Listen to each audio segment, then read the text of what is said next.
Good morning. We're going to set up on prejudgment proceedings on the Shear case. This is D10433088. For the video record, please confirm appearance.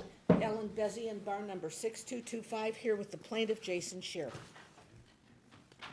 Jason Stoffel, 8898. Ryan Shear, I'm sorry. I'm saying There's only one Jason in this room. I'm thinking of you, babe. Jason Stoffel, 8898, for defendant. Lindsay Shear, also present. Thank you, Your Honor. You guys can sit down and relax. This is an initial hearing on this case that was filed in July. We have both parties who are seeking a no-fault divorce, which you'll get after you've resolved the child custody issue satisfactorily. You're either going to resolve those child custody issues by an agreement that you reach, or you're going to be given an opportunity to present information, your testimony, and the court would make a finding as to what's best for your child. The property and debt issues, you'll exchange information in your financial disclosure forms, and you'll either reach a consensus, equal division of community assets and liabilities. Now, we're here on a motion to establish temporary custody orders. Your counsel obviously has probably told you that you're going to be referred to mediation. Any reason why the parties wouldn't attempt to mediate? None. All right. Mediation is an important expression of policy. It's definitely something that should be ordered in a case where we have two fit parents. And the policy behind that is that you have the fundamental rights. You have the joint legal custody rights concerning your child. That's what married parties have. And it's not diminished at all just because you're going to get divorced. And so joint legal custody is going to be ordered in this case. Before the state can start telling you how to define your holidays or how you're going to share your children, you should be given an opportunity to try to resolve that together. And when people think of custody, they think of physical custody, this placement consideration. When is the child with me? When is the child with the other parent? How do we define and share our holidays? And so we send you to mediation and we say, sit down in a confidential setting with a facilitator and see if you can work that out. About half or 70% work out some partial or full plan. If you do that, we come back at the time of the return, we sign your agreement, and we say, are you settled or do we have to deal with financial matters? So that's sort of the orientation. What we're going to do today is we're going to review and get help from your counsel to do a good temporary order that will be a bridge between today and when we come back from mediation, so that you know what your rights and responsibilities are concerning your kids. As I've alluded to it, both of you live in Nevada. Nevada is the home state of your child. We have jurisdiction over you and jurisdiction over custody. Joint legal custody is the fundamental rights that both of you have, and you should be conferred joint legal custody rights. You'll learn more about that. And physical custody is at issue. We're going to talk about a timeshare that would be appropriate. Now, the problem with the labels related to custody is that they have a lot of they affect everything from the way that the court affects financial orders. And I know that one of the points that you made in the reply was that he's been allocating some of his community income to her for months now, since they separated, for a variety of things: auto insurance, child support, allocation of income. And I know that these parties have tried to settle, because the reason why I have this case is because they tried a joint petition that got set aside, or not set aside, but aborted. They didn't go through with the judgment there. So they've tried to settle. We have both parties earning. She's self-employed, and so there's some question about what she actually earns. He's employed and has made representations that he makes about $5,700 through Richmond American. So I know you've been separated a while. There is a dispute as to exactly what the timeshare has been. Do they live in proximity to one another in the valley? Yes, they do, Judge. All right, so we don't have logistical issues. Mom said that Dad has had overnights that typically been every other weekend and other times by agreement. I don't know that he agrees with that and says it's been more frequent. But I'm going to ask to hear from you first, Ms. Bezian, about what you think would be best for this child on the short term. Obviously, we have a 2-year-old who's dependent on her parents, and you can emphasize the best interest points that you want. Now, as far as the allocation of income, even if she was working full-time at the scale that she was making, there still is some sort of gap in income. And has he been paying the $1,600 right up until the present? I believe until through August. Okay. Yes. All right. How does he pay her? Does he make a direct deposit or a check? Okay. All right, then I'll hear from you first. What do you want to emphasize? Judge, Unfortunately, and fortunately, both parties were at the hospital emergency room because of Savannah from probably 2 in the morning until maybe 7 this morning. Oh, my. She had a fever of 105, and to Mom's credit, she called Dad and said, What are they doing here? that's my question. Let's set this over to When next we've week or got something. two people who rushed to join forces in an emergency for the best interest of their daughter, what are we doing here? They've had no sleep all night. Well, where's the child? She's with a babysitter now. Mom made sure that she was taken care Did of. the fever break? All right. Well, look, we go on. Go on. So what I wanted to emphasize by that is it's apparently natural for them to come together to co-parent in times of emergency, and I would think that that was some sort of a harbinger or an omen that let's do that every day. Let's let this little girl have a mom and a dad every day. Ryan has worked out 3 different scenarios that would afford Savannah time with him, clearly in her best interest. I think Mom acknowledged that when she called Dad and said, let's be there for her together. Let's be united. She's sick. Well, let's be united when she's healthy. He is off every weekend. She does her fitness training, and so she's taken away in spurts. He's available all night long, and he would like to have his daughter from maybe 4:30 in the afternoon and take her to Mom's in the morning. She does frequently fitness training at night. Nobody should be afforded time with a child before each parent should be afforded time with the child. What is his work schedule typically? It's about 8 to 5? 8:30, yeah, to 4. And do you when you go out on estimating jobs, do you do it mostly during business hours? All right. He has a very flexible schedule. And you're off on weekends. So are you? Did I hear you correctly that you're proposing that they exchange the child every day? Well, what he wanted was Fridays from 4:30 to Monday at 7:30 in the morning, and then one overnight, Wednesday to Thursday, 4:30 to 7:30. All right. And he came up with if you didn't want the Friday to Monday, he was willing to do more frequent, like Friday to Sunday, Monday to Tuesday, Wednesday to Thursday. But I just don't think that that's conducive to letting this little, almost 3 years old in another month or two, get used to a plan or a schedule. So I think a Friday to Sunday or Monday with one overnight midweek is very reasonable. All right, let me hear from Mr. Stoffel. Mr. Stoffel, I read the response in opposition. She's in a 2-bedroom apartment since April. That's where she has a tenancy, right? Yes. Does she live with anyone else besides the child? All right. And she says that she makes $25 an hour with fitness clients, right? Correct. It's about $1,500 a month is where we're at. So where we're at is the difference between Mom's at $18,000 a year and Dad that's about $70,000 a year. Now, is this a? Does she have regular clientele? She does. It fluctuates, goes up and down. I think right now you have about 5 or 6 clients, regular ones. Lindsay has, and so I know one of the arguments they had is regarding like imputing income or work search, things like that. Those are trial issues, but certainly that's always been certainly her skill level. But if you look at the history of this case, then Dad was okay with that, so she has been the defendant. Well, one of the reasons why I asked about the clients is a lot of times they'll set up a schedule where they'll be with one client Monday, Wednesday, Friday, another client Tuesday, Thursday. What is the typical time when she works? Excellent question. Lindsay, I'm going to pass it off to you. You want to address the court when you're regular. When do you see clients? It fluctuates. I have one client that's on a regular basis at 6:30 at night. So 6:30 to 9 or 6:30 to 8? 6:30 to 7:30. Okay, 1 hour. Yeah. And how far is this gym from your house? It's across town. All right, so there's a little bit of travel time. So maybe like 6 to 8 you're gone on those days. What days are those? That's Monday through Friday. Now, who watches Savannah when you're at training? My mom, dad. Do you live with them?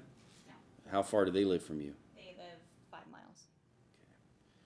And how far does Dad live from your apartment? He lives in Green Valley. He lives. Well, where do you live? I live on South Rainbow. All right, and you have a lease. A year lease from April to April? Yes. All right. Well, one of the things you guys got to be thinking about is, not putting yourself in a logistical nightmare of trying to cross this town all the time, when you transfer the child. I mean, one of the things now, do you see clients on weekends?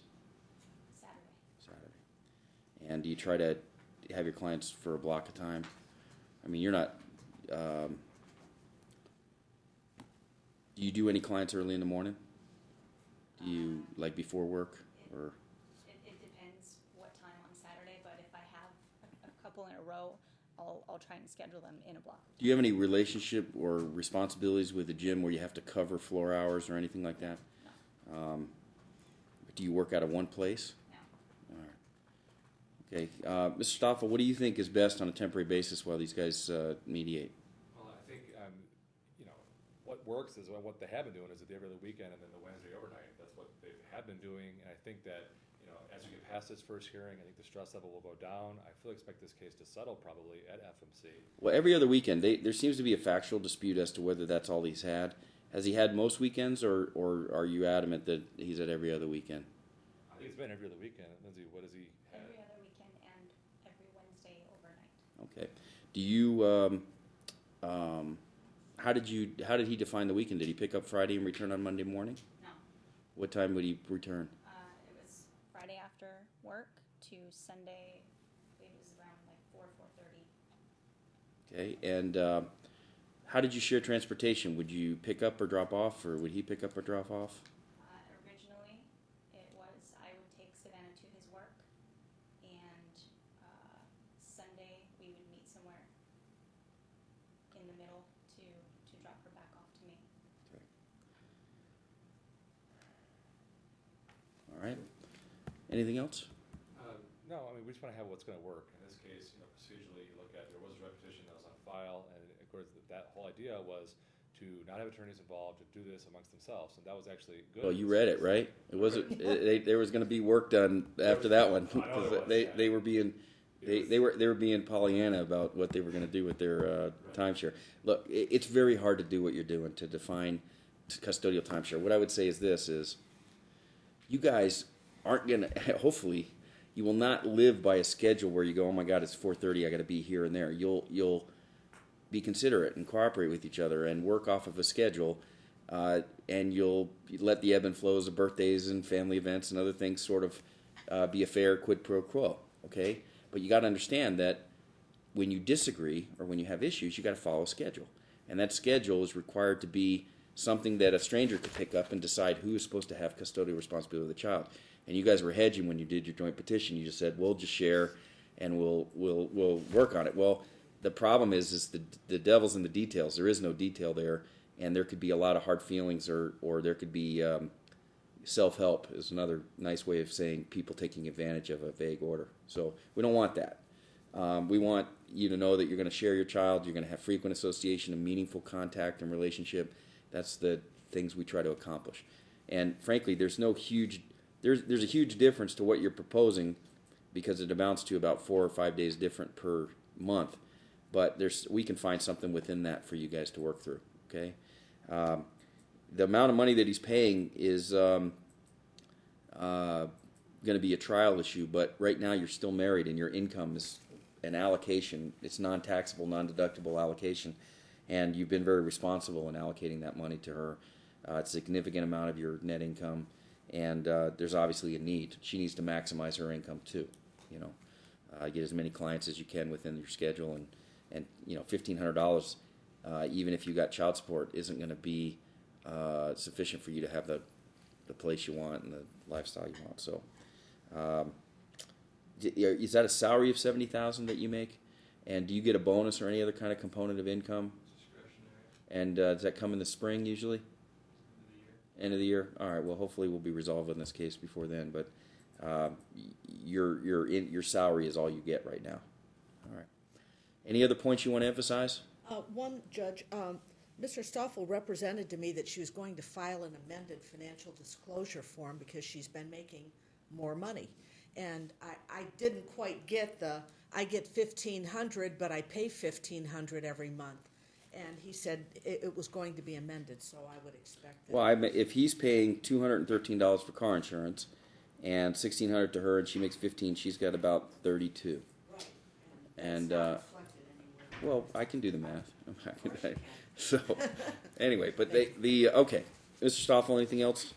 Just a couple things. Talked about custody and visitation, and I don't really care how we label the income, the support, whether it's child support, spouse support, or family support. It doesn't really matter at this point in the game. Health insurance was one of their bones of contention. Lindsay, do you Who have provides for the child? Dad and Dad does, but he it's canceled her. $40 a month. Is it for both? I mean, both the child and mom? But he has it for the child, but from what I understand, in July he canceled you. Is that correct?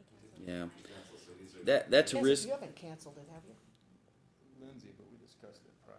Well, I know, but this is a thing that you gotta talk about to your lawyer about. It's risky because you're still married, and if there's a medical issue that's uncovered because she's not on your policy, it could be considered a community debt. And I think that you probably did that while you were thinking you were going to have an uncontested divorce. You might want to. I mean, I don't know whether they'll have open enrollment restrictions or whatever, but until you're divorced, you should make sure that you have your wife and your child on the policy. Obviously, you can't keep her on the policy after you're divorced, but they would notify her of rights under federal law to maintain the policy. And frankly, I haven't even studied what the new healthcare laws mean to that. But that I would rethink that, and if you can change that decision, I would do it, and you should do it. Does she have any pre-existing health conditions that are ongoing at all? Just don't get hurt working out. Yeah, Yeah. that's where we're at. So, All right. His main reason today is really set up financial obligation, and 1565 is kind of what he was paying. So certainly want to see 1565. Was that the number that he was paying? Total, yes. Total. That include the 213 auto insurance, or does he pay that directly? It's not the auto insurance, that's actually the car payment. Oh, Because he canceled the car insurance. do you have your own insurance now? I do, yes. Now you have what vehicle do you drive? I drive the Passat, All right, and he drives the F-250. yes. All right. So is there a payment on the F-250? So 213 is it a lease payment on the VW? When is it going to be paid off? Anytime in the next 6 months or so? All right. So do you pay the car payment separate and then pay an additional 15 or 1600? Okay. And it sounds like he makes a check to you, right? He makes a check to me. All right. Do we want to establish the day of the month that you'll expect the check? Regularly, it's been on the 15th. All right. So, Judge, if I may, just so the record's clear, he's not trying to use community funds, but he can't continue with counsel unless he uses money in the 401k or the pension. Well, because he's down to busted. yeah, the problem that we have there is that you have to have an agreement, or you got to have a court order. And I would consider allocating community as long as it was fair, or you can do it by stipulation. It's probably a taxable event if he takes it out of there, right? And I don't really have a good understanding of exactly what they have. Well, How much do they have in a is it like a Fidelity account or an IRA or something? What's in there? There was at one point. I know she has two 401ks that she combined, and she's been using money out of that. And he's got a Fidelity and a Wells Fargo. There could be as much as $35,000, $40,000. I mean, you're taking 20% right off the top when you do that. If you can get away with not doing it. What I'll do, Ms. Bezian, is I'll order her to file a new financial disclosure form, and we'll reevaluate the allocation of community income when we come back in 6-8 weeks. And if you want permission and you don't have a stipulation, you can identify the fund and tell me what he wants to take. And certainly if she's run out of fees for her attorney, I mean, this is community money. Right. Well, hopefully they'll settle, but your reasonable fees are going to be paid from community funds. I didn't really pay attention to what you've been paid as a retainer. What did you get? 2,000. And what have you gotten, Ms. Bezian? $3,000. All right. Well, so that's not enough nearly to try this case if you have to. But okay.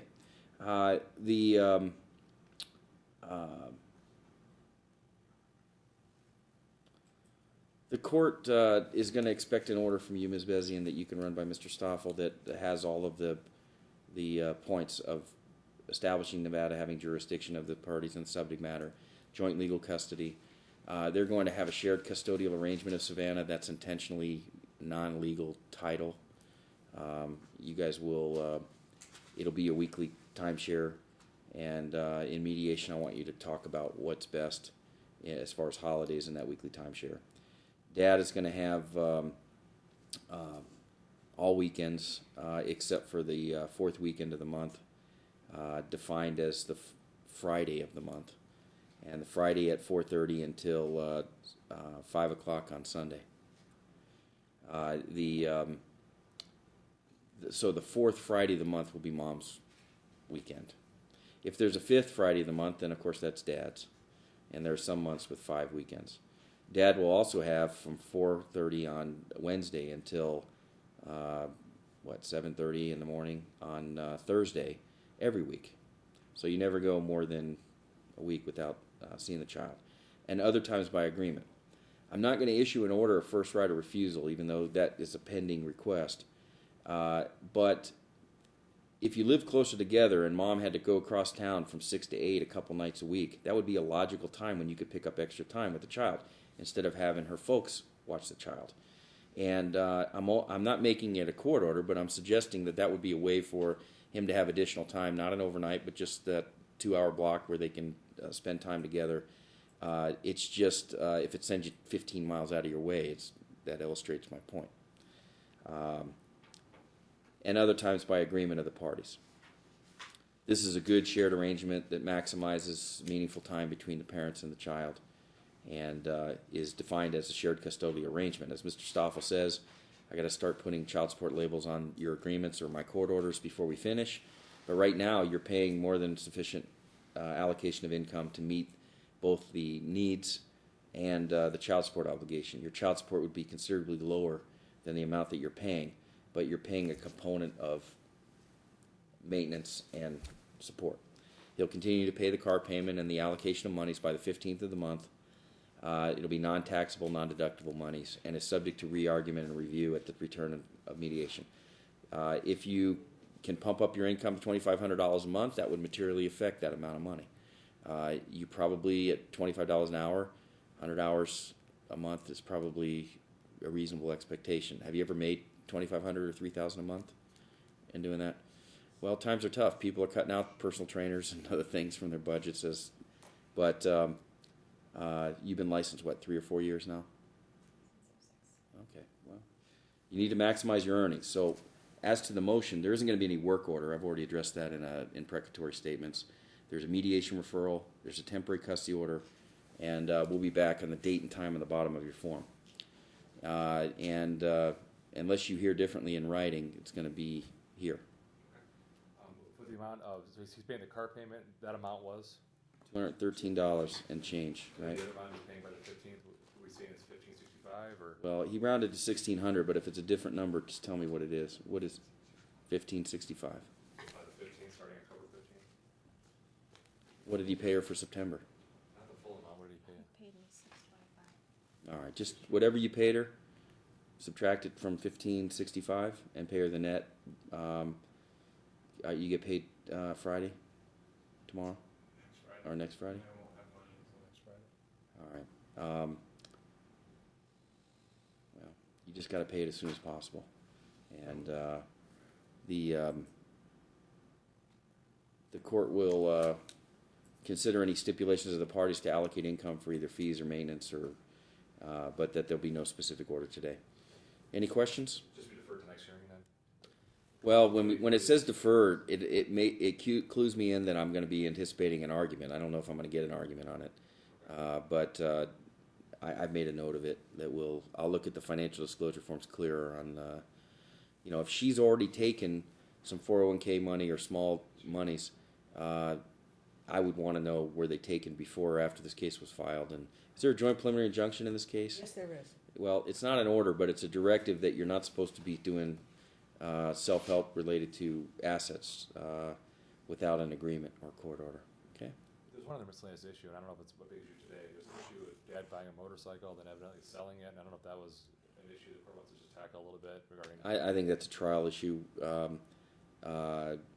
I don't know anything about it, and it doesn't affect any of my orders. All right? All right, good luck in mediation. Thank you for coming. Thank you, Judge.